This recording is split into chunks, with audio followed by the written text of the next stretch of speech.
ஆண்டவர் இயேசு கிறிஸ்துவில் மிகவும் பிரியமான நம்பிக்கையாளரான என் சகோதர சகோதரிகளே, அருள் சகோதரிகளே, அருள் பணியாளர்களே,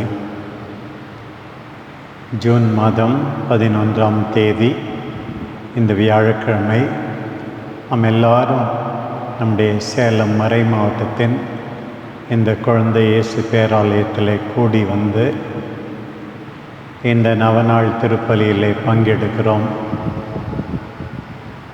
இறைவன் நம் நம்பிக்கைக்கு ஏற்ப நம் எல்லாரையும், நம் நெஞ்சுக்கு நெருக்கமானவர்களையும், நம்முடைய சேலம் மறை மாவட்டம் முழுவதையும் ஆசீர்வதிப்பாராக.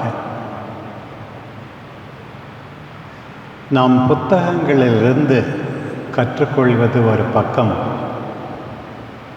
அதை தாண்டி எத்தனையோ நல்ல மனிதர்களிடமிருந்து நாம் கற்றுக்கொள்ள வேண்டும், புனிதர்களிடமிருந்து கற்றுக்கொள்ள வேண்டும். நம்முடைய வாழ்க்கையும் அவர்களைப் போலதான் அமைய முயற்சி செய்ய வேண்டும். இன்றைக்கு திரு அவை திருத்தூதர் பர்னபாவை நினைத்து கொண்டாடுகின்றது. எனக்கு மிகவும் பிடித்தமான நெருக்கமான புனிதர்களில் ஒருவர் இந்த பர்னபா. எத்தனை பாடங்கள் அவரிடமிருந்து நாம் கற்றுக்கொள்ள வேண்டியிருக்கிறது. திருத்தூதர் பணி 4ஆம் அதிகாரத்தில் அவரை பற்றி முதலாக கேள்விப்படுகிறோம். சைப்ரஸ் தீவை சார்ந்தவர், ஜோசப் என்று அவருக்கு பெயர். அவருக்கு ஒரு புனை பெயர் பர்னபா.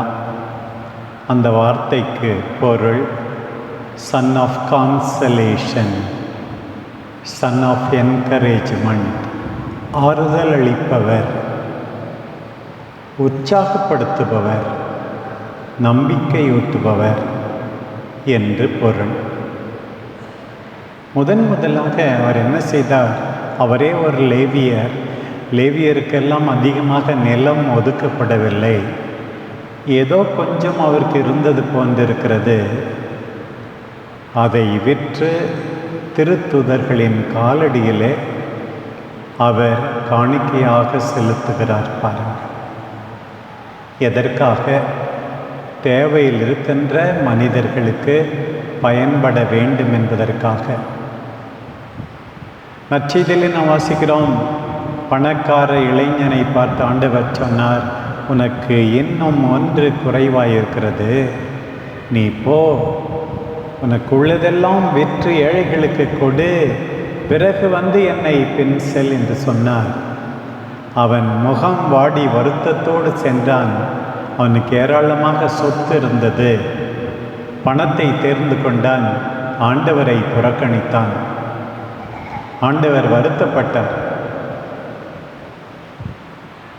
பிரியமானவர்களே, இன்றைக்கு ஆண்டவர் உங்களுக்கும் எனக்கும் சொல்லுகின்ற முதல் செய்தி, உன்னுடைய கொடைகள், நேரம், திறமைகள், பணம், உடைமைகள் எல்லாம் ஆண்டவருக்காக, ஆண்டவருடைய மக்களுக்காக, முக்கியமாக தேவையில் இருப்பவர்களுக்காக, எனக்கு என்று சேர்த்து வைக்காதே.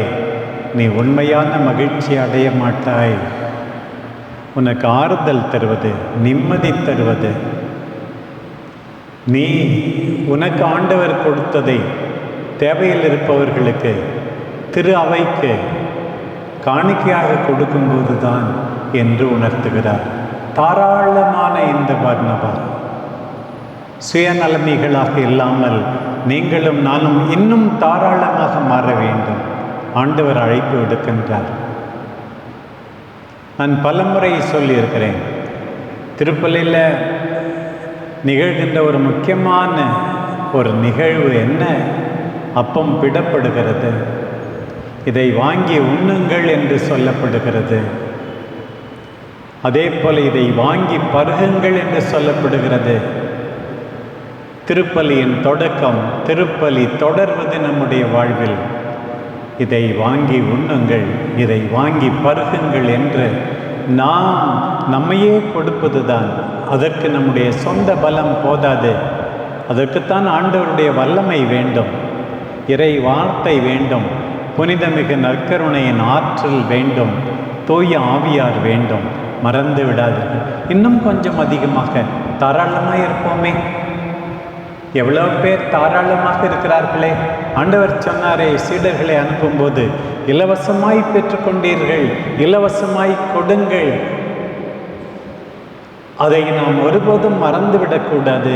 பிரியமான சகோதர சகோதரிகளே, அடுத்து பாருங்கள், இந்த பர்னபாவை பற்றி 9ஆம் அதிகாரத்திலே கேள்விப்படுகிறோம். உங்களுக்கு தெரியும், சவுலை தடுத்தாட்கொண்டார் ஆண்டவர்.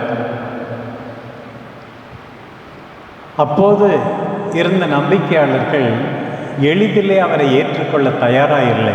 எல்லாம் பயந்தார்கள். இந்த பர்னபா தான், பயப்படாதீர்கள், ஆண்டவரால் தொடப்பட்டிருக்கிறார், நற்செய்தியை வல்லமையோடு இவர் அறிவிக்கிறார், இவரை ஏற்றுக்கொள்ளுங்கள் என்று மற்ற திருத்தூதர்களிடம் கொண்டு வந்தார். பர்னபா மட்டும் இல்லை என்றால் நம்முடைய இந்த சின்னப்பர் பவுலடியார் உலகுக்கு கிடைத்திருக்க மாட்டார் என்று தெரிகிறது. பிரியமானவர்களே, நாம் எல்லாரையும் நம்ப வேண்டும், உற்சாகப்படுத்த வேண்டும், துணிச்சல் அளிக்க வேண்டும். இது நம்முடைய வாழ்வு. சில பேர் நம்மகிட்ட பேசினாவே மனம் ஒடிஞ்சு போயிடுறோம், இருக்கிற நம்பிக்கையும் போயிடுது. ஆனால் இன்னும் சில பேர் நமக்கு சக்தி கொடுக்கிறார்கள், வல்லமை கொடுக்கிறார்கள். சில பேர் எப்போ பார்த்தாலும் குற்றம் சொல்லுவதே தொழிலாக கொண்டிருக்கிறார். எவ்வளோ நல்லது நடக்குது. ஏன் நம்முடைய பங்கில் இருந்தோம் சில பேர் சும்மா மனம் ஒடிகிற மாதிரி மொட்டைக்கட்டாசி எழுதுகிறவங்களாம் இருக்கிறாங்க. கையெழுத்து போடாமல் எழுதுகிறவர்கள் இருக்கிறார்கள். ஆச்சரியமாக இருக்கிறது. பர்னபா உற்சாகப்படுத்துகிறார். துணிச்சல் இல்லாமல் மற்றவர்களை மட்டம் தட்டி குறை கண்டுபிடிக்கிறவர்கள் எல்லாம் நிறைய பேர் இருக்கத்தான் செய்கிறார்கள். பாருங்கள், எப்படி அந்த சவுலை பேதுருவிடமும் மற்ற திருத்திதர்களிடம் அவர் கொண்டு வந்தார் பாருங்கள். அந்த மனநிலை நமக்கு இருக்க வேண்டும். அப்புறம் இன்னைக்கு வாசித்த பகுதி, வேத கலாபனை ஸ்தேவான் கொல்லப்பட்ட பிறகு நற்செய்தி பரவுகிறது. அந்தியோக்கியர்களுக்கு நற்செய்தி கிடைக்கிறது. பர்னபாவுக்கு அந்த செய்தி உடனே அந்தியோக்கியாவுக்கு அவர் அனுப்பப்பட்டார். வந்து பார்த்தார், கடவுளுடைய வல்ல செயல்களை கண்டு மகிழ்ந்தார். பிரியமானவர்களே, இன்னும் ஒரு பிரச்சனை திரு அவையில் என்ன தெரியுமா? சில பேருக்கு பொறாமை. வாசகம் வாசிக்கிறவங்கள பார்த்து பொறாமை, பாடுறவங்களை பார்த்து பொறாமை, பங்கு பொறுப்புகளிலே இருப்பவர்களை கண்டு பொறாமை. ஆண்டவர் விரும்புகிறார் வல்ல செயல்கள் வெளிப்படுகின்றன மக்கள் மூலமாக. அன்னைக்கு பர்னபா இதையெல்லாம் பார்த்து மகிழ்ந்தார். மற்றவர்களின் வெற்றியில் நீ மகிழவில்லை என்றால் நீ நம்பிக்கையாளரே கிடையாது, நல்ல மனுஷன் கிடையாது. பாருங்க, அந்தியோக்கியாவுக்கு வந்து அவர் என்ன நிகழ்ந்தது என்று பார்த்து மகிழ்ந்தார். அவர்களை உற்சாகப்படுத்துகிறார். பாருங்க, உற்சாகப்படுத்துகிற, நல்லதில் மகிழ்கின்ற பர்னபாவிடமிருந்து நாம் எல்லாரும் கற்றுக்கொள்ள வேண்டும். பாருங்க, அப்புறம் அவரை பற்றி சில வார்த்தைகள்லாம் சொல்லியிருக்கு. இந்த பர்னபாவை பற்றி பைபிளில் ஒரு சிலரை பற்றி தான் இப்படிப்பட்ட வார்த்தைகள். அவர் நல்லவர். பிரியமானவர்களே, இன்னைக்கு ஒரு நல்ல சாமியார், நல்ல சிஸ்டரு, அவர் நல்ல மனுஷன்பா அப்படின்னு சொல்லணும். பாருங்கள், அவர் நல்லவர். ரெண்டாவது, அவர் தூய ஆவியால் நிரப்பப்பட்டிருந்தார். அவர் நம்பிக்கை நிறைந்தவர். இதை விட என்ன பெரிய சர்டிஃபிகேட் வேணும்? உங்களை பார்த்து சொல்லணும், உண்மையாக தூய ஆவி உங்ககிட்ட இருக்குது. ஆழ்ந்த நம்பிக்கையுடையவர் இவர், எல்லாத்த விட முக்கியமாக அவர் நல்ல மனுஷன்பா என்று சொல்ல வேண்டுமாம் நம்மை பற்றி. திருப்பி பாருங்க, சவுல் தார்சூஸில் இருந்தார். இவர் போய் தார்சூஸில் இருந்த சவுலை மீண்டும் அந்தியோக்கியாக கொண்டு அங்கே பிரசங்கம் பண்ண வைக்கிறார், நற்செய்தி அறிவிக்க செய்கிறார். பாருங்க, மற்றவர்களை அடையாளம் கண்டு கொள்கின்ற இன்றைய வாசக பகுதியிலே நாம் கேட்டோம். அப்போது தூய் ஆவியை சொல்லுகிறார், பர்னபாவையும் சவுலையும் பிற இனத்தாருக்கு நற்செய்தி அறிவிக்க நான் தேர்ந்தெடுத்திருக்கிறேன், அவர்களை எனக்கென ஒதுக்கி வையுங்கள் என்னுடைய வேலைக்கு. பாருங்கள், இங்கே ஆரம்பிக்கும் போது பார்த்தா பர்னபாவும் சவுலும் இருக்கு. இந்த பகுதிக்கு பிறகு ஆர்டரே மாறி போகுது. சவுலும் பர்னபா தான் எவ்வளோ நாள் முக்கியமாக இருந்தா. இதுவும் ஒரு பிரச்சனை பாருங்கள், திரு அவையில் பிரச்சனை, வீட்டில் பிரச்சனை. என்ன முதல்ல கூப்பிட்டியா, என்ன கேட்டு செய்தியா? பாருங்க, பர்னபாவுக்கு 2ஆம் இடத்தை எடுத்துக்கொள்ள தாராளம் இருந்தது, பொறுமை இருந்தது. இதுதான் பர்னபா. பாருங்கள், நீ பின்னால் இருந்து வேலை செய்ய முடியுமா? எப்போது பார்த்தாலும் முந்திரி கொட்டை மாதிரி முன்னே இருக்கத்தான் உனக்கு விருப்பமா?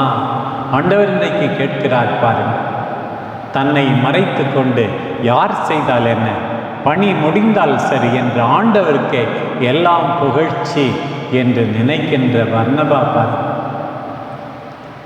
எல்லாத்த விட எனக்கு ரொம்ப பிடிச்சது இந்த பர்னபா கிட்ட இருந்த ஒரு முக்கியமான குணம், give a second chance to people, understand people, forgive people. மற்றவர்களை மன்னி, ஏற்றுக்கொள், புரிந்து கொள். முதல் திருத்தூது பயணத்தினுடைய மார்க்கு பாதி வழியிலே திரும்பி எருசலேமுக்கு போயிடுறார். 2வது திருத்தூது பணி, இந்த திருத்தூதர் பணிகளை 15ஆம் அதிகாரத்தில் பவுல் சொல்கிறார், என் முதல்ல ஓடிட்டான் பாதி வழியில், சரிப்பட்டு வரமாட்டான். ஆனால் பர்னபாவுக்கு பரவாயில்ல, தப்பு பண்ணிட்டான், பரவாயில்ல, இன்னொரு வாய்ப்பு கொடுக்கணும் அப்படின்னு சொல்லி பார்த்தார். பவுல் கேட்கல. உடனே பவுல்கிட்ட சொல்லி, நீயும் சீலாவும் வேற பக்கம் போங்க, நானும் ஜான் மார்க்கும் நானும் வேற இடத்துக்கு போகிறோன்னு சொல்லி இவர் மார்க்கை தேர்ந்து கொள்கிறார். பாருங்கள், ஒரு பக்கம் பவுலையே அடையாளம் காட்டினார், இன்னொரு பக்கம் 2ஆம் நற்செய்தியை நமக்கு எழுதிய மார்க்கையே அடையாளம் காட்டினார். பின்னாளில் பவுலே மார்க்கை பற்றி நல்லா பெருமையாக எழுதுகிறார். ஆனால் அந்த நேரத்தில் அவர் மன்னிக்க தயாராக இல்லை. இந்த பர்னபா இல்லைன்னா மார்க்கும் நமக்கு கிடைச்சிருக்க மாட்டார். பாருங்க, பிரியமானவர்களே, புனித பெர்னார்ட் சொல்கிறாரு, மற்றவங்களை சுலபமாக குற்றம் சாட்டாதீங்க. நல்ல மனுஷன்லாம் என்ன சொல்லணும், ஐயோ அந்த பிள்ளைக்கு என்ன நடந்ததோ தெரியலையே, இப்படி தப்பு பண்ணிடுச்சு, அந்த பையன் எந்த சூழ்நிலை இருந்தானோ தெரியலையே, கெட்ட நண்பர்களோ என்னவோ தெரியலையே, ஏழ்மையோ தெரியலையே, அவர்களை இப்படி சொல்லி நாம் இரக்கம் காட்டி புரிந்து கொள்ள வேண்டுமா? அப்போதான் நம்மில் கடவுள் இருக்கிறார். எதுக்கு எடுத்தாலும் அவன் தான் பாவி, அவனுக்கு வியாதி வந்துடுச்சு என்று மற்றவர்களை கண்டனம் செய்பவர்கள் இருக்கிறார்கள். பாருங்கள், இந்த பர்னபா ஏற்றுக்கொள்வது, இன்னொரு வாய்ப்பு கொடுப்பது, மன்னிப்பது, அடையாளம் காட்டுவது, உற்சாகப்படுத்துவது, இதுதான் இன்றைக்கு பர்னபா நம் எல்லாருக்கும் சொல்லுகின்ற செய்தியாக இருக்கிறது. அருமையான மனிதர், நல்ல மனிதர், நம்பிக்கை நிறைந்தவர், தூய ஆவியால் நிறைந்தவர், தாராளமானவர், உற்சாகப்படுத்துபவர், ஆறுதல் அளிப்பவர், மற்றவர்களின் குறைகளை புரிந்து கொள்பவர், மற்றவர்களுக்கு வாய்ப்பு கொடுப்பவர், இரக்கம் நிறைந்தவர். இதற்குத்தான் நம்முடைய இறை வார்த்தை, இதற்குத்தான் நம்முடைய திருப்பலி. நம்முடைய அன்பு தாய் அன்னை கன்னிமரியா நம் எல்லாருக்கும் வாய்ப்பு கொடுக்கிறார்கள். சிலுவையில் தன் மகனை அறைந்தவர்களையும் ஏற்றுக்கொள்கிறார்கள். இவர்களால் என் மகனுடைய நற்செய்தி பரவும் என்று நம்பினார்கள். மற்றவர்களுக்கு வாய்ப்பு கொடுக்க, மற்றவர்களின் குறைகளுக்கு ஏதோ ஒரு காரணம், இரக்கம் நிறைந்த காரணம் காண பழகுவோம். ஆண்டவர் நம் எல்லாரையும் நம்பிக்கை பயணத்தில் பர்னபாவின் வழியில் தொடர்ந்து நம்மை நடத்துவாராக. ஆமென்.